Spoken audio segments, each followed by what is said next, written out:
Let's say that this now doesn't quite yet include a full-blown see it, hear it, smell it, taste it, touch it manifestation of what you want. It doesn't include it. So what are you going to do? How are you going to approach this now that doesn't include it? Are you going to approach it with lack consciousness? Where's this stuff I want? Or are you going to look for what is there? You're going to look for what's there, or you're going to notice what isn't there. We want to find a way to help you find and make peace and feel satisfaction with now. Because, now holds everything that you want. The now that you're going to live when the manifestation has happened does not have the potential of being richer and sweeter than the now before it has happened in terms of manifestation. You heard it, but did you hear it? This now that does not quite yet include the manifestation of the lover that you want or the money that you want in your bank account. This now holds all of the potential for satisfaction that the now will hold once the lover's there and the money's in the bank. Can you accept that? If you've come along with us, and we know that you have, in this discussion of this powerful now, because what is the satisfaction in any moment in time? What is the satisfaction of now? Think about it. We've been talking about it all day. What is the true satisfaction of now? Me being in sync with my inner being's broader point of view about same subject. So my inner being understands something that I may not understand. My inner being knows that the journey started way before the $100,000 came in order to take me on a vacation. My inner being enjoyed the contrast, enjoyed that part of the journey. My inner being enjoyed the questions and me tossing things into my vortex. My inner being enjoyed that part of it. My inner being enjoyed watching law of attraction gather all of the aspects. My inner being enjoyed the gestation process of the vortex. My inner being enjoyed the momentum of the vortex getting more and more and more. And my inner being enjoyed watching me getting closer and closer and closer to being in harmony with it. And my inner being enjoyed me being in harmony with it. My inner being enjoyed that joyous now where I was in harmony with the vortex. In harmony with the vortex. It hasn't manifested yet. It hasn't manifested yet, but when I'm in harmony with what's in it, it's as good as if it is manifested. It's just going to manifest. It's like the subject, we've given you this story before. You're on your way somewhere. Esther likes to drive long distances. So 500 miles in this day is easy. 6 is even better. 7's even better. 700 miles in a day, ooh, what a good day that is. So much that you can see in a day when you've driven 700 miles. And even better if you get to drive day after day after day after day after day like that. And more beautiful things and more and more and more and more and more. And you're on your way. She's in San Diego and she's on her way to New York. Ooh, on her way to New York, on her way to New York. Not in New York, on her way to New York. Not in New York, on her way to New York. Where are you going? New York. Are you there yet? No. Are you there yet? No. Are you there yet? No. Are you there yet? No. Not in New York, not in New York, not in New York.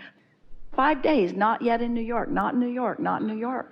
Not there yet, not there yet, not there yet, not there yet. So what? So what? Does it matter that you're not there? No, it doesn't, because where are you? You are where you are. And it's beautiful here too. All the wonderful things that are going to be in New York are here right now. Everything that you're looking for in your manifestations is here right now. This universe can yield to you every single thing that you want in every moment. Talk about a microcosm that is ripe and abundant with the ability to thrill you. But if you're shortage consciousness about where you're not yet, then you put yourself in a position where you're shut down and your now cannot yield to you what it has the potential of yielding to you. You think we're trying to talk you out of manifestations, but we're not. You think we're trying to talk you out of needing to be where you want to be in order to be happy. We're not talking you out of continuing the journey. We want all the full manifestations for you. It is a delicious thing to be in a physical body and to come to an awareness of what you want and to hold yourself in that place where it's lovely, lovely, lovely, lovely, lovely. And we acknowledge when the manifestation of what you're looking for occurs, that is the sweetest, sweetest, sweetest, sweetest experience. But when the manifestation matters so much that the not yet manifestation of it is painful, then there's something that is really out of whack, you see. when you really get it, that you are part of a collective consciousness, and that all of you is being satisfied, and that all of you can get everything that you want, and that in your interaction with each other that you're yielding to each other what you are wanting, then you realize that there's no possibility of you not getting what you want, that your receiving of something can in no way deprive anyone else of it. The vortex is that abundant, it's that nurtured, it's that understood, and it is that tended to. It's that powerful, it's that creative, it's that wonderful, it is that potential. But in order for you to get from the vortex what you deserve, you have to understand that the vortex is all of that. You see what we're getting at? You have to understand that it is that. Begin watching in the days that are coming those moments when you have true realization that you and another, or maybe many others, were served at the same time. Served at the same time. When before you felt that it was one or the other of us that could be served, because there's this sense that the pie's only so big, and if I get my big slice and somebody else gets their big slice, that after a while the slices will all be divided out and newcomers will not have access to any slices. And it is never like that.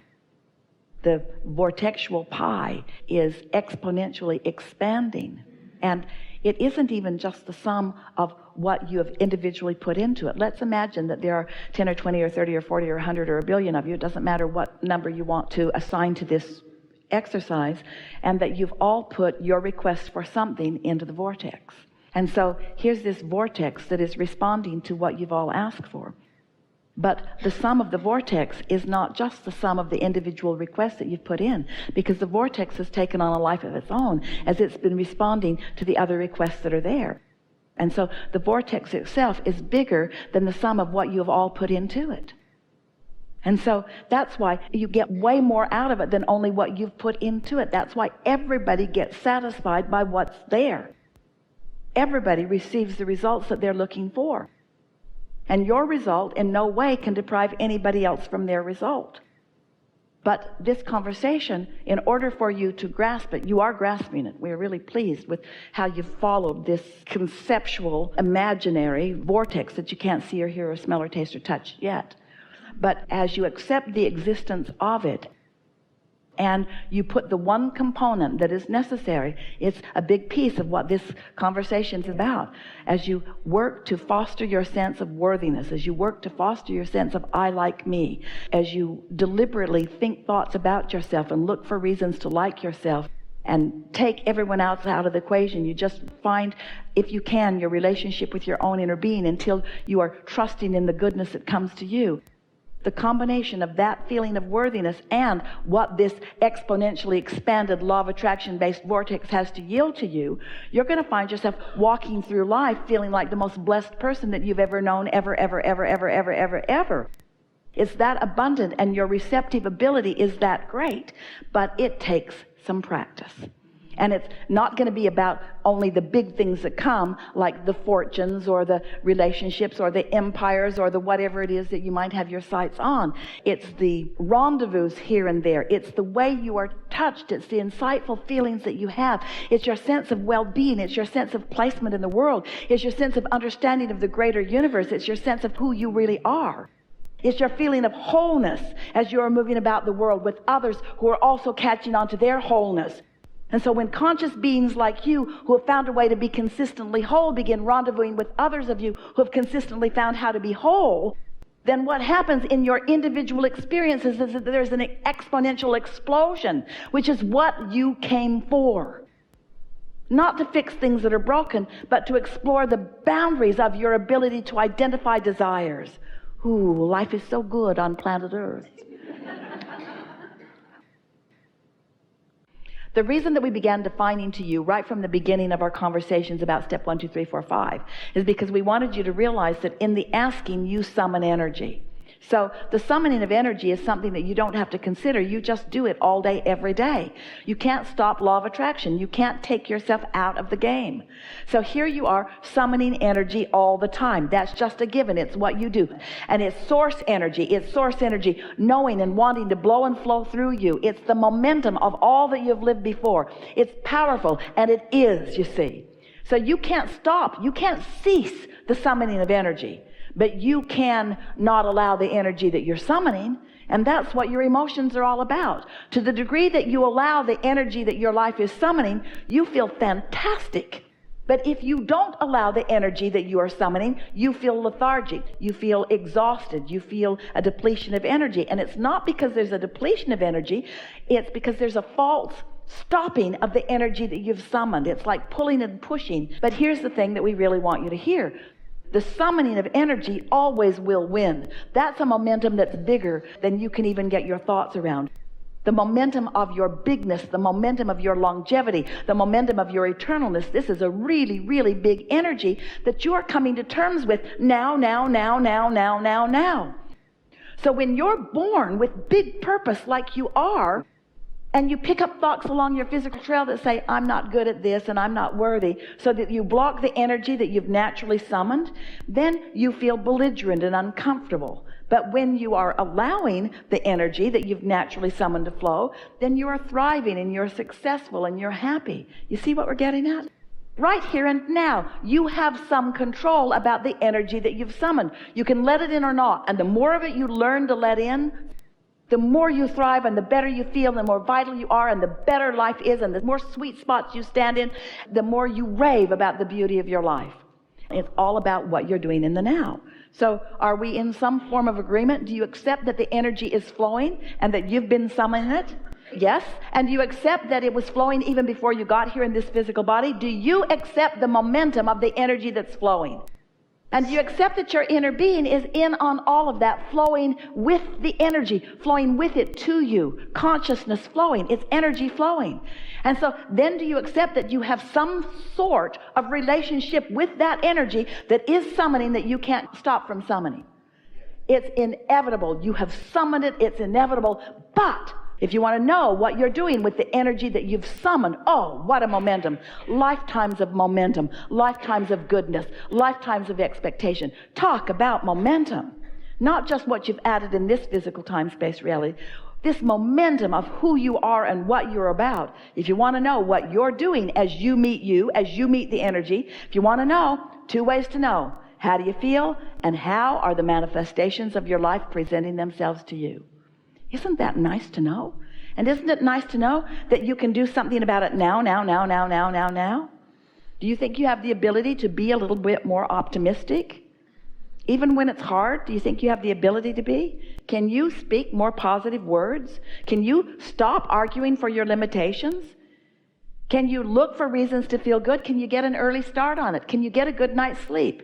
Can you get up and look for good things to feel good about it? Can you get some positive momentum going within yourself? Can you match? You're getting up to speed with the energy that you are in this conversation that we're having together. You are. You can feel it in yourself, can't you? Can't you feel yourself becoming clearer and surer about things? Don't you feel like you know things that you didn't know even a few hours ago? Don't you feel more confident? Aren't you feeling the energy flowing? You are. You're allowing more of it to flow through you because you've been listening. Now you could go to a concert and listen to that. You could go swim with the dolphins and do that. You could put your feet in a stream that is flowing. There are so many ways to get yourself up to speed with this energy that's flowing. But friends, nothing less will do. There's no point in writing any more books about what to do. Who's right and who's wrong about things. There's no point in discussing behavior or actions, because all that is just sort of accepting not being connected and then just making the best of it as we bang around together. That won't do for you. You've got the energy that creates worlds flowing through you, you see. You've summoned more than you are right now allowing. And that's true of almost every person that we ever visit with. Esther too. You summon more than you allow, and then you don't feel good. But the option isn't to settle down. The option isn't to try to summon less. The only option is to get up to speed with what lifetimes of you have summoned for you.